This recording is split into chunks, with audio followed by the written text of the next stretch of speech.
Sri Gurubhyo Namaha children, you are welcome for online teaching Ekkalaiva. 10th standard children, this is your unit 2, The Night the Ghost Got In, written by James Thaber. First we will know about the author.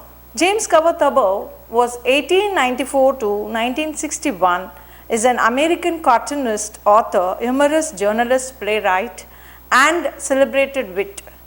He is best known for his cartoon and short stories published mainly the New York Magazine and collected in his numerous books.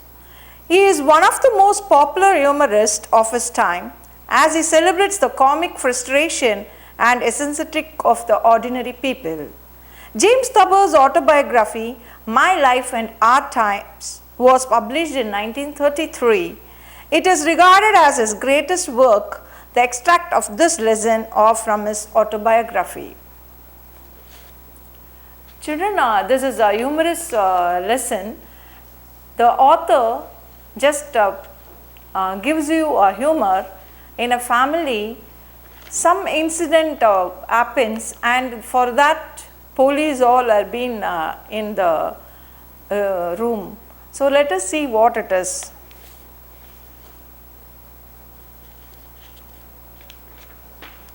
The Night the Ghost Got In is a short story by James Thaber. It is a fictionalized account of life in Thaber's households, where the author James Thaber was growing up.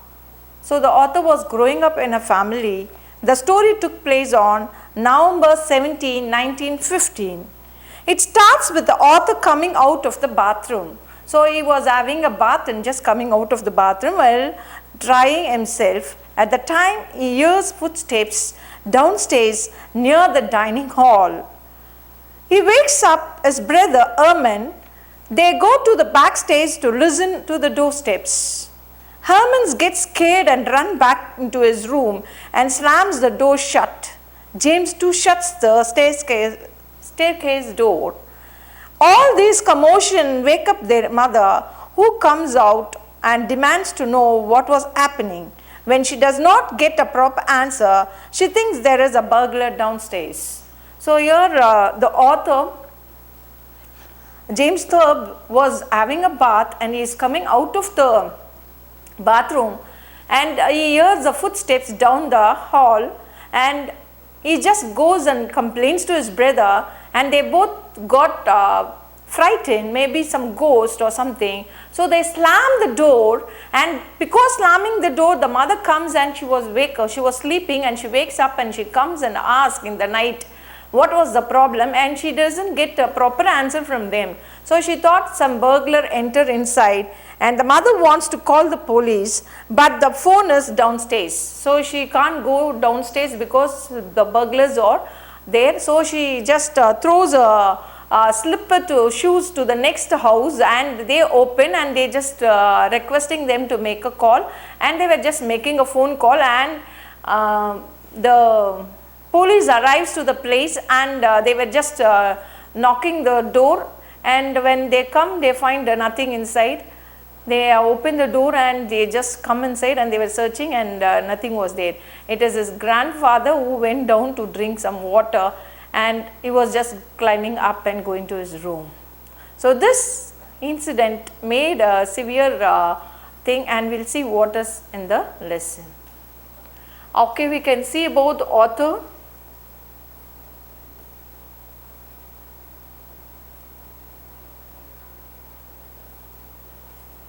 Yeah, so here he is, James Thaber. You can see in the picture, James Thaber from 1894 to 1961 was an American cartoonist author. He was a humorist, journalist, playwright and celebrated wit. He was best known for his cartoons and short stories published mainly in the New York Magazine, such as the Catbird Seat, and collected in his numerous books. He was one of the most popular humorists of his time, as he celebrated the comic frustration and eccentricity of ordinary people. So you can see the picture of James Thaber. So shall we move to the lesson, children?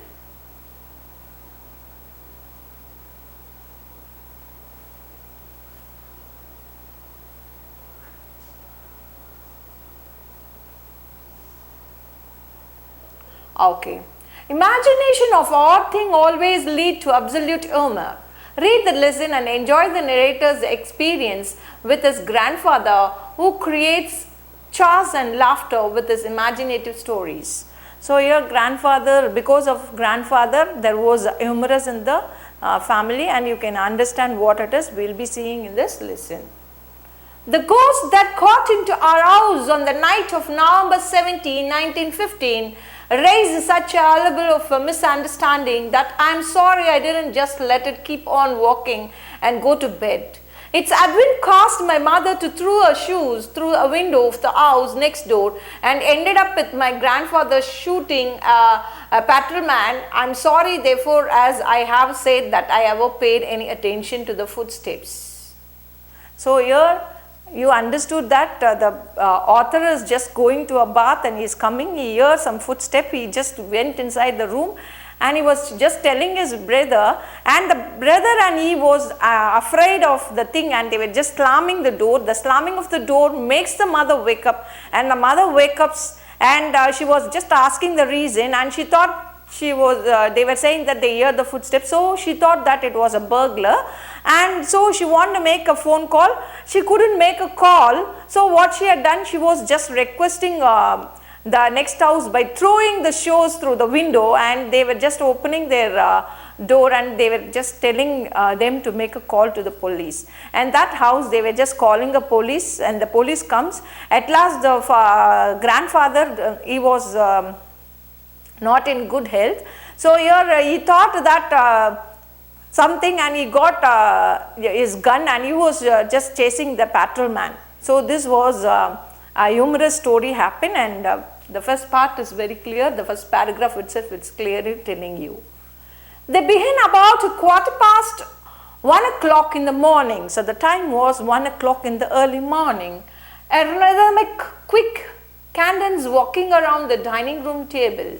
My mother was asleep in one room upstairs, my brother Herman in another. Grandfather was in the attic in the old walnut bed which, as you will remember, once fell on my father. I had just stepped out of the bathtub and was busily rubbing myself with a towel when I heard the steps. They were the steps of a man walking rapidly around the dining table downstairs. The light from the bathroom shone down the back steps which dropped directly into the dining room. I could see the faint shine of plates on the plate rail. I couldn't see the table. The steps kept going round and round the table at regular intervals above creak. So here the author was just having a bath at 1 o'clock, and his mother was sleeping in one room and his brother was sleeping in one room, and attic his grandfather was sleeping, and he was just talking about the cot already which has fallen down on his father. So the cot which the grandfather was sleeping also has a great story. It is a humorous story, and here he just tells that his grandfather which cot he is sleeping is having his own stories. So it had been fallen on his dad. Okay. So here he is telling, and when he was having a bath, bathroom light will be just flash on the hall downstairs, and there he could see the plates and other things, but somebody is walking moving around, and he was not able to see who is that, but he was able to hear only the footstep. And as he scared, he thought that it must be a ghost or something else. So he just ran to his brother's room, and he was just telling him, and when he was just telling him, out of fear, this Herman, his brother, he just come and close the door, slam the door, and the upstairs doors also. So here this sound made his mother, who was sleeping in the next room, wake up. And she was asking what is the problem, and they were saying that they hear the footsteps. And it was not clear to the mother who is walking there, and actually it is a grandfather, but she was not knowing. She thought that burglar entered inside the home, and she threw the shoes of next house window, and she requested them to make a call, and they made a call, and the patrol police had come.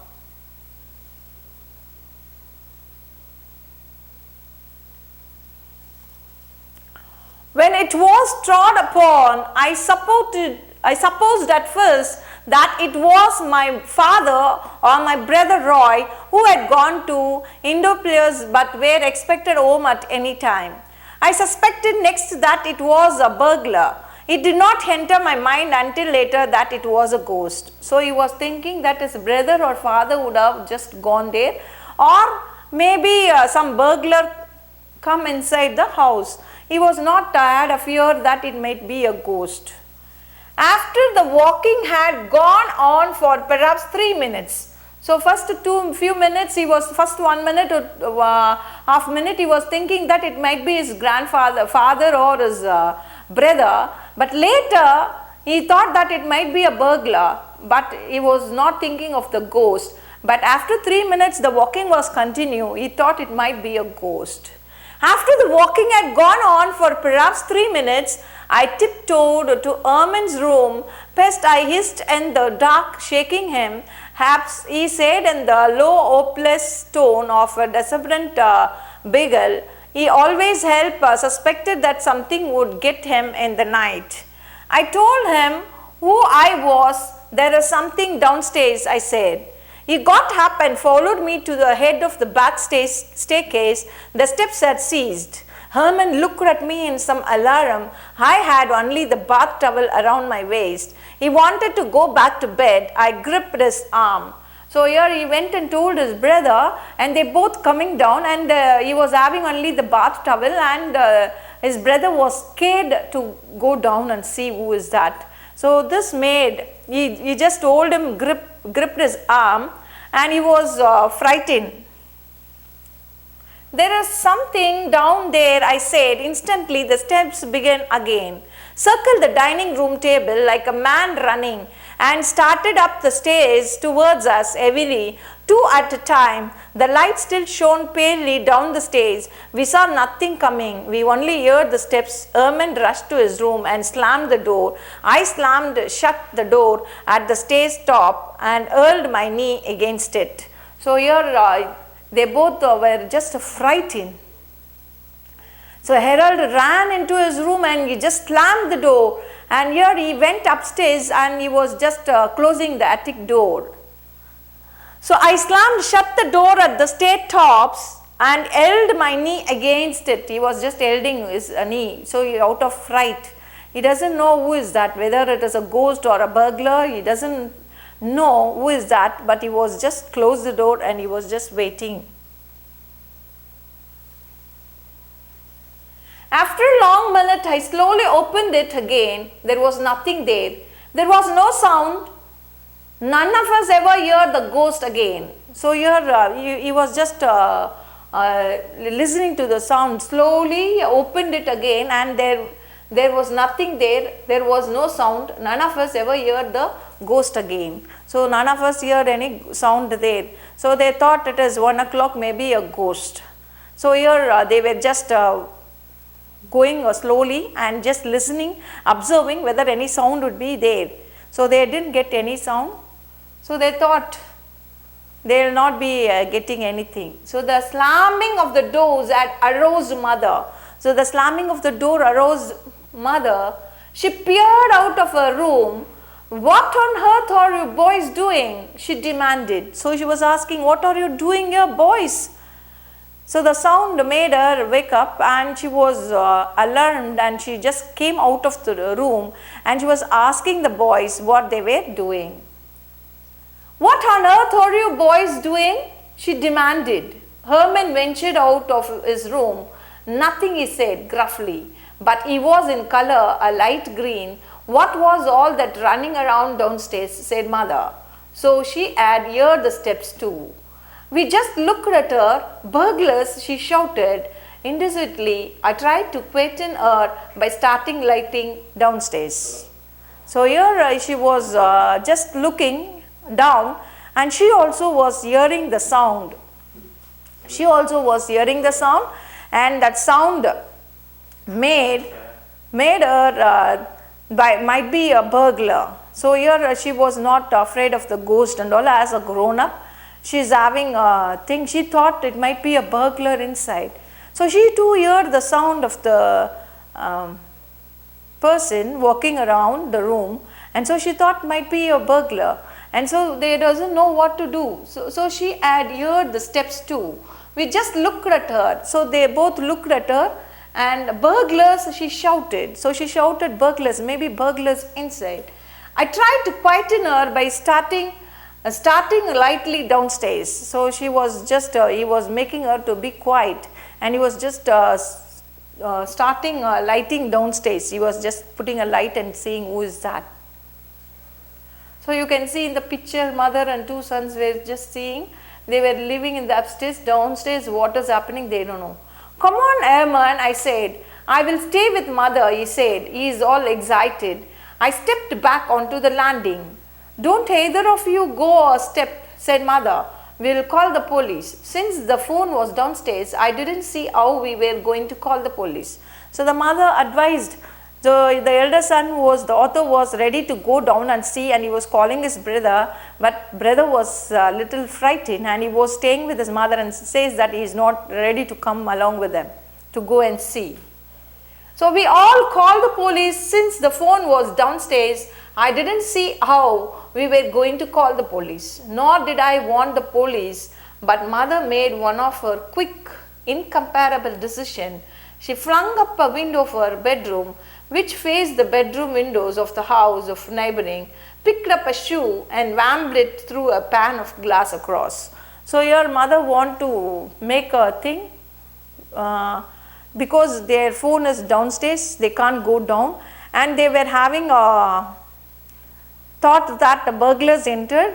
So if they go, there will be hurt. So they want to call the police.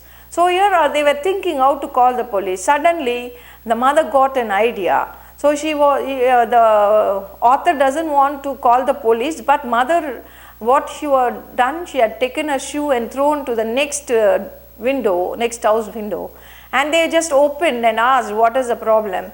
And she said that there is a burglar inside, and so she might be called.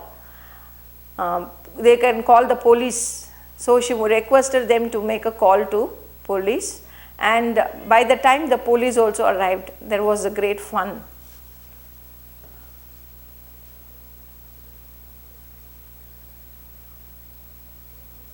The narrow space separated the two houses. Glass twinkled into the bedroom occupied by a retired engraver named Bodwell and his wife. Bodwell had been for some years in rather a bad way and was subject to mild attacks. Almost everybody we knew or lived near had some kind of attacks. So here in the next house there was a person named Bodwell, and his wife were living. He was having an attack. So he was having a heart attack, and moreover those who are living nearby, they are all having some problems, some attacks.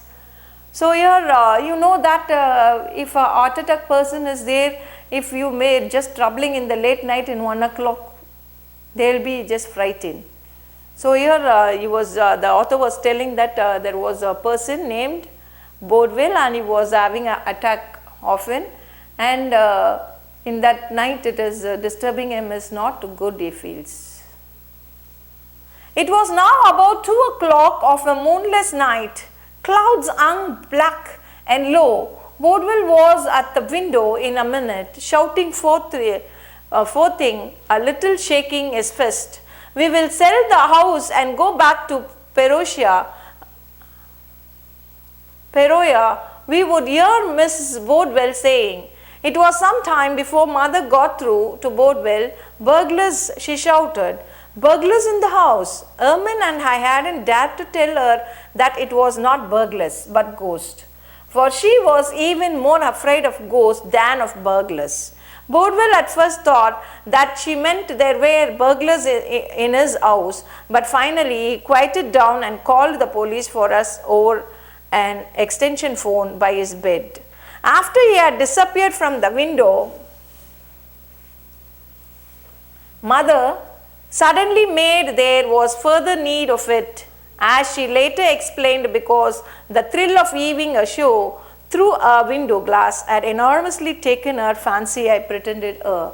So here The author was frightened to tell his mother that it was not a burglar, it is a ghost, because he knows that the ghost is make her worse than a burglar. So burglar, at least she was quite right. If it is a ghost, if he said that is, she would have made a hell and she would have frightened a lot, and what will happen to her, he doesn't know. So he had stopped saying that it was a ghost.